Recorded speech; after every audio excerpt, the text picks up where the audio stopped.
Susan Rice, the former UN ambassador under the Obama administration, national security advisor, and also served in various capacities with Joe Biden, gave an interview on a podcast with Preet Bharara. It was one of the strangest interviews because she flat out, candidly, with no reservations, sent a message to people who were conservative, Republican, or Trump supporters. And she used Game of Thrones imagery. You've taken the knee to Donald Trump.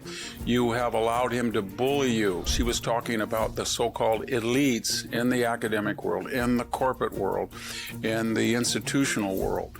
And we're not going to forget, she says, that you did that. And you better have your documents ready, because when we come back into power, we're going to, and the implication was, take you to court, make you pay, shake you. I don't know what she was talking about, but it was a direct threat. But here's what's strange about it.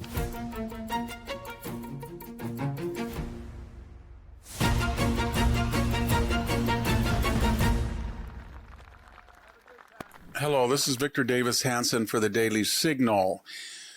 Susan Rice, the former UN ambassador under the Obama administration, national security advisor, and also served in various capacities with Joe Biden, gave an interview on a podcast with Preet Bharara. He is that very liberal federal prosecutor that developed quite a name for himself in New York, going after, I think, targeted a lot of people based on their politics. But nonetheless, it was one of the strangest interviews because she flat out, candidly, with no reservations, sent a message to people who were conservative, Republican, or Trump supporters. And she used Game of Thrones imagery. You've taken the knee to Donald Trump. You have allowed him to bully you. She was talking about the so-called elites in the academic world, in the corporate world, in the institutional world. And we're not going to forget, she says, that you did that. And you better have your documents ready, because when we come back into power, we're going to, and the implication was, take you to court, make you pay, shake you. I don't know what she was talking about, but it was a direct threat. But here's what's strange about it. Start with Susan Rice herself. If you look back through her latter years with the Obama administration, it was nothing but a complete disaster. She was the one that you remember that the CIA and the Obama administration wheeled out on a Sunday afternoon to explain the Benghazi attack that killed the 4 Americans at the annex and the consulate. 5 times she told the American people that those attacks were spontaneous and they were because of some right-wing Coptic video maker who caused it all. That was not true. That was a pre-planned, either an Al-Qaeda or ISA, or some type of radical Islamic pre-planned assault. People knew what they were doing. They were well armed. They were well organized. Why did she go out 5 times and mislead the American people? Because the Obama administration had been warned prior that their security was too lax, and they did not want to give the impression that that attack was preventable, which it was. She was the one that also assured us Americans that when Obama issued those red lines and said, if Bashar Assad and his Syrian forces move WMD around or still have it, that's going to be intolerable, i.e. I'm going to take it out. When they didn't do that and they backed out and we knew they had it, she lied to the American people and said essentially that they no longer had WMD. Remember also she wrote, just wrapping up her career, she wrote a little memo to herself in the last weeks of the Obama administration about Michael Flynn. She went to a meeting, and it was pretty clear in that meeting they had planned to subvert the incoming administration with the false narrative of Russian collusion, and that somehow Mike Flynn, the National Security Advisor designate, had been colluding with the Russians, but that was not true. But then she wrote a fake memo to herself suggesting that they hadn't really done that it was all up and up. And then, of course, she and others had requested the unmasking of people related with Trump in otherwise confidential files. So she doesn't have a good record. That's why she didn't have a high-profile position in the Biden administration. But there's also some real problems with what she said. She never said to corporate America, to the academic world, to the institutional world, to the political world, what they had done wrong. She just said, we're going to come back. People don't like Trump. It's our turn to come back. We're not going to play by the old rules. No. We're going to be tough. You better get your But what had they done? What had they done? If she's implying they let people off or they laid people off that were associated with DEI, that was in accordance with the Supreme Court ruling barring race-based preferences in academic life. If she means that Donald Trump does not have the authority to issue an executive order stopping DEI, the whole idea of executive orders goes back to the beginning almost of the Republic. But more importantly, Barack Obama was the one who said, I have a pen and I have a phone and I'm going to use it. And that's when he lost control of the Congress, and he issued, up until that time, almost the greatest number of executive orders.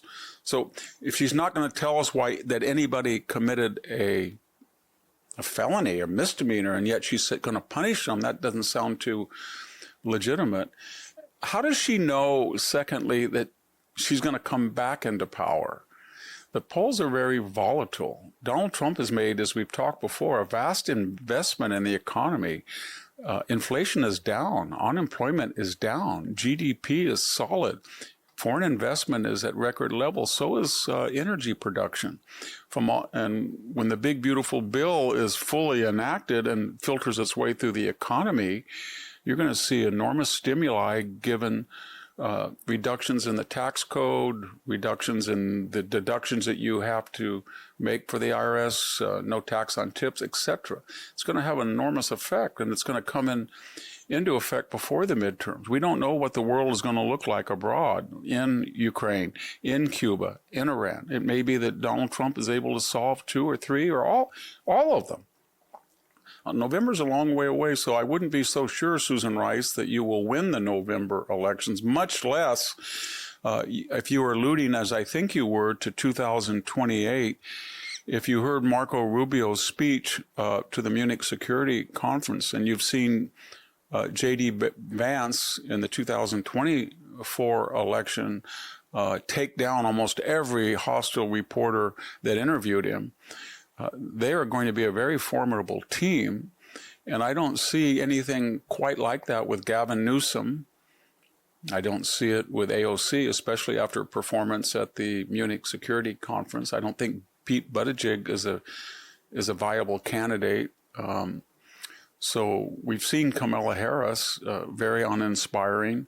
Maybe Josh Shapiro, but given the anti-Semitic nature of the new Democratic Socialist Party, I doubt, as we saw with the vice presidential selection in 2024, I doubt that he would have a chance to be the nominee of the new Democratic Party. And finally, when you talk about retribution, where have you been, Susan Rice? Who were the people who tried to take Donald Trump off 25, 26 state ballots on precedent? Who were the people who, first time in history, impeached a president twice?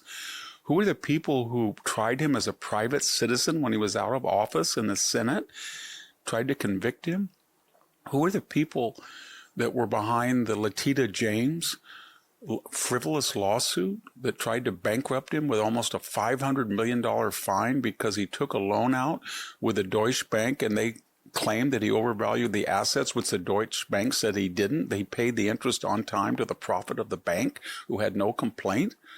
Who was Alvin Bragg trying to shoehorn a federal offense onto a state law and said that Donald Trump's non-disclosure with Stormy Daniels was a federal campaign violation?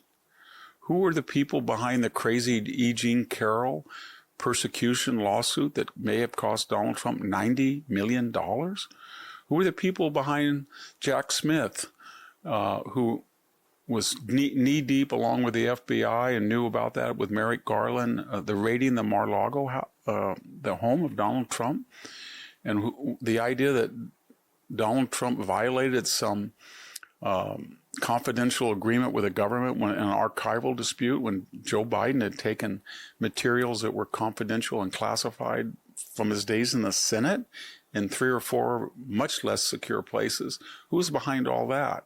Who's behind Fannie Willis when a person calls the registrar and says, I know there's votes there, find them, as a lot of candidates do to every registrar when they feel that they're not adequately looking for votes that have been cast. There was a lot of things to be suspicious about in Georgia, and turned that into a felony. All of those prosecutors were politically minded, biased, and ultimately found themselves in their own ethical dilemmas. But who did that? My point is, Susan Rice, your party has already taken out retribution. You were the ones that politicized the Department of Justice. You were the ones going back to 2015 and 16 with Russian collusion, 2020 with laptop disinformation. Your entire career of the Democratic Party, your career, Hillary Clinton's career, Barack Obama, has been to destroy Donald Trump. So we don't need lectures on retribution. You've already tried to practice retribution against Trump.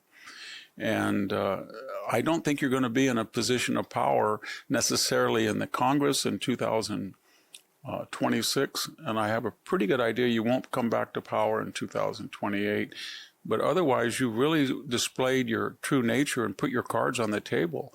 And I don't think that your opponents are going to be naive once they understand what your true intentions are, which are completely vengeful and incoherent. Thank you very much, Victor Davis Hanson, for the Daily Signal. Thank you for tuning in to the Daily Signal. Please like, share, and subscribe to be notified for more content like this. You can also check out my own website at victorhanson.com and subscribe for exclusive features in addition.